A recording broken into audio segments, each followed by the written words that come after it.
Saibaba Mahaparayana, Sai Satcharitra chapter 45. Kaka Sahib's doubt and Anand Rao's vision, wooden plank, Baba's bedstead and not Bhagat's. Preliminary.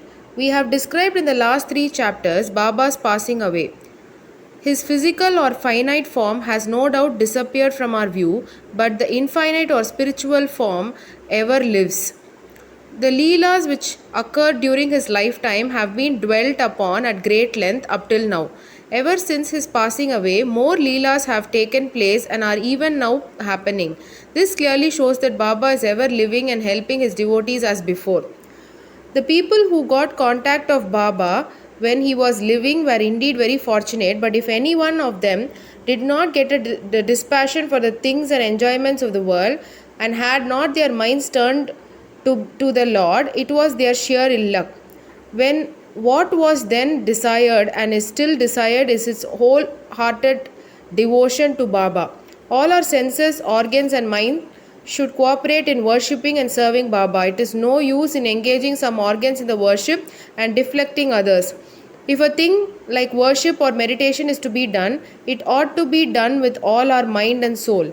The love that a caste woman bears to her husband is sometimes compared to that what which disciple bears to his master or guru. Yet the former falls far short of the latter, which is incomparable.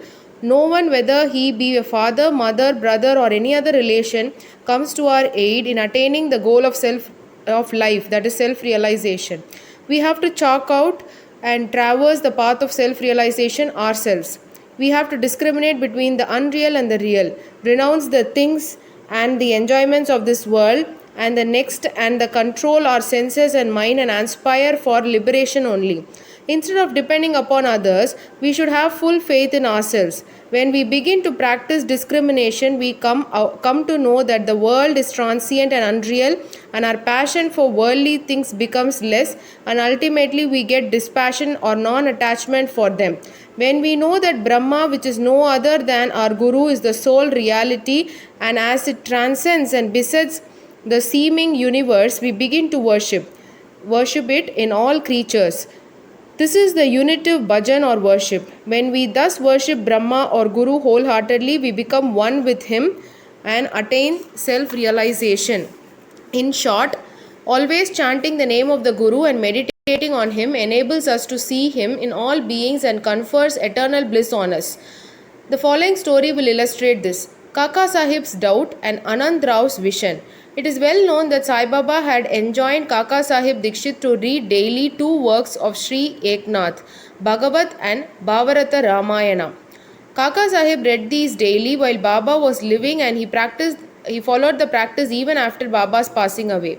Once in Kaka Mahajani's house in Chaupati, Mumbai, Kaka Sahib was reading Eknathi Bhagavat in the morning. Madhav Rao Deshpande, Alai Shyama, and Kaka Mahajani were then present and listened attentively to the portions read, that is, the second chapter, 11th skanda of the book. Therein the 9 nathas or siddhas of the Rishabha family, that is Kavi, Hari, Antariksha, Prabuddha, Pipalan, Avirhotra, Drummil, Chamas, and Karabhajan expounded the principles of the Bhagavad Dharma to King Janak. The latter asked all the 9 nathas most important questions, and each of them were answered them satisfactorily. The first Kavi explained what is Bhagavad Dharma. Hari, the characteristics of a Bhagavad, that is devotee. Antariksha, what is Maya. Prabuddha, how to cross Maya. Pipalan, what is Brahma, Parabrahma. Avirhotra, what is Karma. Drumil, the incarnations of God and their deeds. Chamas, how a non-devotee fares after death. Karbhajan, the different modes of worship of God in different ages. The substance of all the exposition was that in this Kali age, the only means of liberation was the remembrance of Haris, that is Lord's or Guru's feet. After the reading was over, Kaka Sahib said in a despondent tone to Madhav Rao and others, "How wonderful is the discourse of the 9 nathas on bhakti or devotion, but at the same time how difficult it is to put into practice.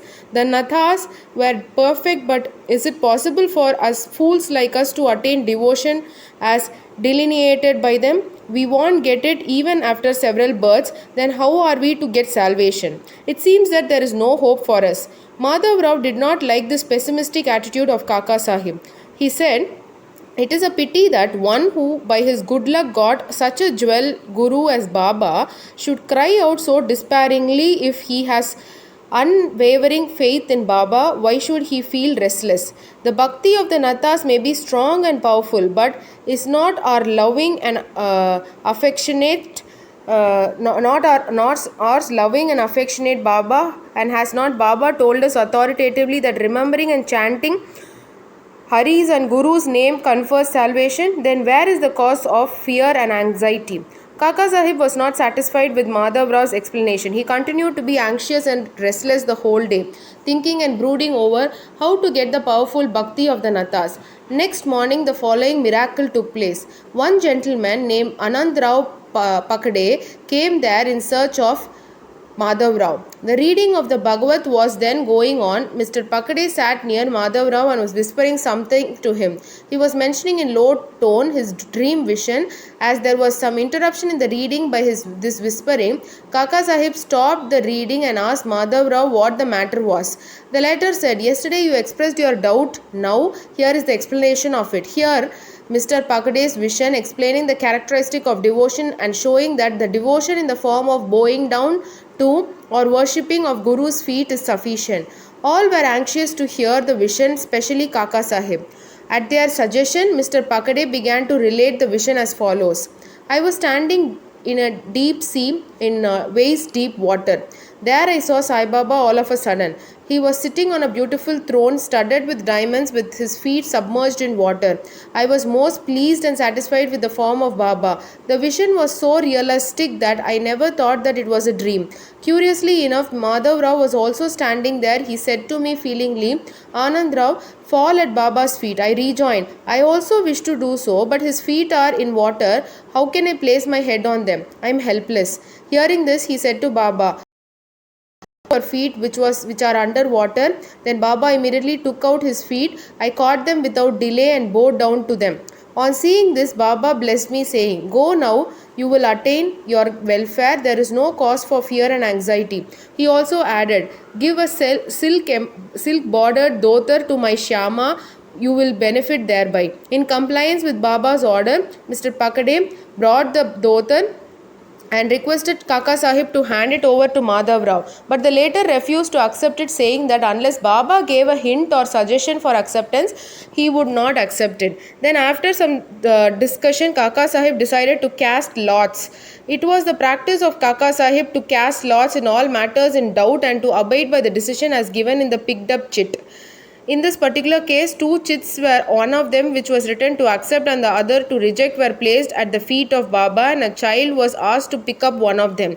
The accept chit was picked up and the dhotar was accepted by Madhav Rao. In this way, both Anand Rao and Madhav Rao were satisfied and Kaka Sahib's difficulty was solved. This story exhorts us to give respect to the words of other saints, but at the same time asks us to have full faith in our mother, the Guru, and abide by his instruction, for he knows our welfare better than any other person. Carve out your heart the following words of Baba. There are innumerable saints in this world, but our father, that is Guru, is the father, real Guru. Others might say many good things, but we should never forget our Guru's words. In short, love your Guru wholeheartedly, surrender to him completely, and prostrate yourself before him reverentially, and then you will see that there is no sea of mundane existence before you to cross, as there is no darkness for the sun.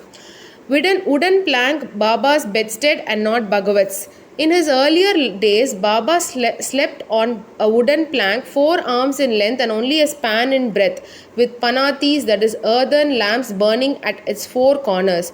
Later on, he broke the plank into pieces and threw it away.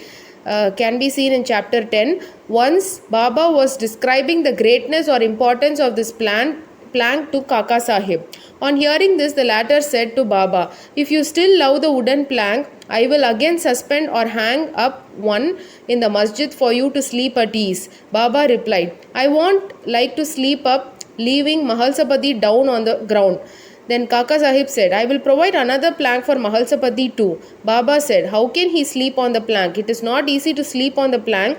He who has many good qualities in him only can do so. He who can sleep with his eyes wide open can effect that.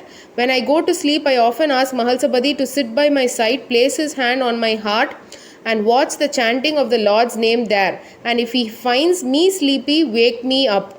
He can't do even this. He himself gets drowsy and begins to nod his head. When I feel his hand heavy as a stone on my heart and I cry out, Oh Bhagavat, he moves and opens his eyes. How can he who can't sit and sleep well on the ground, and whose asana posture is not steady, and who is a slave to sleep, can sleep high up on a plank? On many other occasions, Baba said that out of the love for his devotees, what whether good or bad, it's ours, is with us, and what is others is with them. Bo to Sri Sai, peace be to all. Om Sri Sai Ram.